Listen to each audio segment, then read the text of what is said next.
Hello friend, তোমাদেরকে আমি এর আগে ভিডিওতে দেখিয়েছিলাম যে বালিচোড়াতে বাদাম শুকানো হচ্ছিল। তো সেই বাদামগুলো তুলে আনা হয়ে গেছে, অলরেডি শুকিয়ে গেছে বলে। তো সন্ধ্যার পরে দেখো আমাদের বাড়িতে সেই বাদামগুলোকে তোলা হচ্ছে।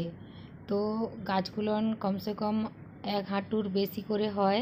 তো 1 চাকরের মতন করে মাঠ থেকে কেটে নিয়ে আসা হয়েছে। তারপরে দেখো বাদামটাকে এইভাবে একটা একটা করে তুলতে হয়। তো এটা ছাড়াতে অনেক টাইম লাগে, কারণ শিকড়গুলো অনেক শক্ত থাকে। তো আমাদের ঠাকুমা দেখছো কেমন মনোযোগ সহকারে বাদাম ছাড়াচ্ছে। এদিকে রয়েছে শুভ, আর এই সাইডে রয়েছে আদি, এদিকে রয়েছে আদির পাপা, আর আমিও রয়েছি। এই কাজগুলোর বেশিরভাগ আমার শাশুড়ি আর ঠাকুমা রাত্রেবেলা বসে বসে কাজ করে। আর এদিকে আমার বর দেখো বাদাম ছাড়াচ্ছে আর কাঁচা বাদাম খেয়ে যাচ্ছে।